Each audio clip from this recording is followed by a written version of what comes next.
പ്രിയമുള്ള എൻ്റെ വിദ്യാർത്ഥിനികളെ എല്ലാവരെയും ഞാൻ ഓൾ കേരള ഡിസ്റ്റൻസ് എഡ്യൂക്കേഷൻ എന്ന് പറയുന്ന നമ്മുടെ സ്ഥാപനത്തിൻ്റെയൊക്കെയുള്ള ഓൺലൈൻ വീഡിയോ ക്ലാസ്സിലേക്ക് സ്വാഗതം ചെയ്യുകയാണ്. ഇന്ന് ഞാൻ നിങ്ങൾക്ക് മുമ്പിൽ പ്രസന്റ് ചെയ്യുന്നത് NSന്റെ +2 ഹിസ്റ്ററിയുടെ ന്യൂ സിലബസ് അനുസരിച്ചുള്ള ക്ലാസ് ആണ്. 24ാമത്തെ ചാപ്റ്ററായ സെക്കൻഡ് വേൾഡ് വാറിൽ വരുന്ന മൾട്ടിപ്പിൾ ചോയ്സ് ക്വസ്റ്റ്യൻസും ആൻസറും ആണ് നിങ്ങളുടെ മുമ്പിൽ അവതരിപ്പിക്കുന്നത്. എൻ്റെ ക്ലാസ് കേൾക്കുന്ന എല്ലാവരും ലൈക്ക് ചെയ്യുക, ഷെയർ ചെയ്യുക, കമൻറ്റ് ചെയ്യുക, സബ്സ്ക്രൈബ് ചെയ്യുക. നമുക്കറിയാം 2024 ഏപ്രിലാണ് ആദ്യമായിട്ട് ന്യൂ സിലബസ് അനുസരിച്ചുള്ള എക്സാം നടന്നത്. അതിനനുസരിച്ചുള്ള ക്വസ്റ്റ്യൻ പേപ്പർ മോഡൽ അനുസരിച്ചിട്ടാണ് നമ്മുടെ ക്ലാസ്സുകൾ ക്രമീകരിച്ചിട്ടുള്ളത്. മൊത്തം സിലബസിന്റെ 60% പബ്ലിക് എക്സാമിന് പഠിക്കേണ്ടത്. അതിൽപ്പെട്ട ഒരു ചാപ്റ്ററാണ് 24ാമത്തെ ചാപ്റ്റർ എന്ന് പറയുന്നത്. ബാക്കി വരുന്നത് 40% അസൈൻമെന്റ് ചാപ്റ്ററാണ്. ഇപ്പൊ 24ാമത്തെ ചാപ്റ്ററിൽ നമ്മൾ 2-3 വീഡിയോ ചെയ്തു. ആദ്യത്തെ വീഡിയോയിൽ 2 മാർക്കിന്റെയും 3 മാർക്കിന്റെയും 4 മാർക്കിന്റെയും 5 മാർക്കിന്റെയും ക്വസ്റ്റ്യൻ ആൻസർ ഡിസ്കസ് ചെയ്തു. അതിനുശേഷം മൾട്ടിപ്പിൾ ചോയ്സ് ക്വസ്റ്റ്യൻസിന്റെ 2 വീഡിയോ ചെയ്തു. ഇന്ന് മൾട്ടിപ്പിൾ ചോയ്സ് ക്വസ്റ്റ്യൻസിൽ വരുന്ന മാച്ച് ദ ഫോളോയിങ്ങിന്റെ ഒരു ക്വസ്റ്റ്യൻസ് ആണ്. ഏകദേശം ഒരു 11 വരുന്നുണ്ട് മാച്ച് ദ ഫോളോയിങ്സ്. നമുക്ക് ഏതെങ്കിലും ഒരു 4-5 ആയിരിക്കും എക്സാമിന് ചോദിക്കുന്നത്. ക്വസ്റ്റ്യൻസ് നിങ്ങൾക്ക് ഇംഗ്ലീഷിലായിരിക്കും. മലയാളത്തിൽ പരീക്ഷ എഴുതുന്നവർക്കും ഇംഗ്ലീഷിൽ പരീക്ഷ എഴുതുന്ന ക്വസ്റ്റ്യൻസ് ഇംഗ്ലീഷിലായിരിക്കും. ആൻസർ ഏത് ഭാഷയിലും എഴുതാം. പരമാവധി ഇതുപോലുള്ള ഈ ഫസ്റ്റത്തെ മൾട്ടിപ്പിൾ ചോയ്സ് ക്വസ്റ്റ്യൻസ് പരമാവധി ഇംഗ്ലീഷിൽ തന്നെ എഴുതാം. പിന്നെ വരുന്ന 2 മാർക്ക് 3 മാർക്ക് നമുക്ക് എന്ത് ചെയ്യാം, മലയാളത്തിൽ എഴുതാം.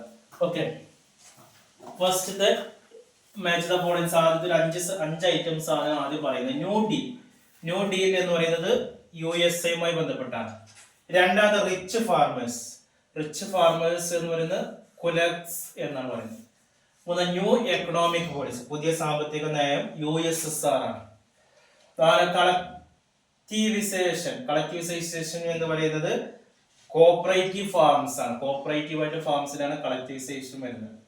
അഞ്ചത് ഓവർ പ്രൊഡക്ഷൻ എന്ന് പറയുമ്പോൾ ഗ്രേറ്റ് ഡിപ്രഷൻ, കൂടുതൽ ഡിപ്രഷൻ വരുമ്പോഴാണ് അവിടെ ഓവർ പ്രൊഡക്ഷൻ വരുന്നത്. പിന്നെ വേറൊരു 6 കൊടുത്തിട്ടുണ്ട്, അത് നമുക്ക് പറയാം. ഫ്രീ ഫ്രാൻസ് മൂവ്മെന്റ് എന്ന് പറയുന്നത് ഏതാണ്, ചാൾസ് ഡെ ഗാവിലാണ്. അടുത്ത ബാറ്റിൽ ഓഫ് ബ്രിട്ടൻ ഏതുമായി ബന്ധപ്പെട്ടാണ്, ഓപ്പറേഷൻ സീ ലയൺ ആണ്. അടുത്ത ഇൻവെൻഷൻസ് ഓഫ് USSR എന്ന് പറഞ്ഞാൽ ഓപ്പറേഷൻ ഓഫ് ബർബറോസൻ. 4 ബ്രിട്ടീഷ് പ്രൈം മിനിസ്റ്റർ എന്ന് പറയുന്നത് വിൻസ്റ്റൺ ചർച്ചിലാണ്. സെക്കൻഡ് പറയുന്നത് നോർമാൻഡിയാണ്. ആനത് ബ്രിട്ടീഷ് എയർക്രാഫ്റ്റ് എന്ന് പറയുന്നത് Spitfire and Hurricanes ആണ്. ഇത്രയാണ് വരുന്നത്. ഇനി ഇതുമായി ബന്ധപ്പെട്ട് എന്തെങ്കിലും സംശയം ഉണ്ടെങ്കിൽ എന്റെ വാട്സപ്പിൽ ചോദിക്കുക. ഇത് നിങ്ങളുടെ ടെക്സ്റ്റ് ബുക്കിലുണ്ട്. ഇൻഡെക്സ് ക്വസ്റ്റ്യൻ 24.3 24.5 വരുന്ന ഭാഗമാണ് ഞാൻ എടുത്തത്. എല്ലാ മൾട്ടിപ്പിൾ ചോയ്സ് ഞാൻ ക്ലാസ് എടുക്കുന്നത് നിങ്ങളുടെ ടെക്സ്റ്റ് ബുക്കിന്റെ അടിയിലാണ്. ആദ്യത്തെ സെക്ഷനിലെ ആൻസർ കിട്ടണമെങ്കിൽ ടെക്സ്റ്റ് ബുക്കിന്റെ അടിയിലുള്ള ഇൻഡെക്സ് ക്വസ്റ്റ്യൻ റെഫർ ചെയ്യണം.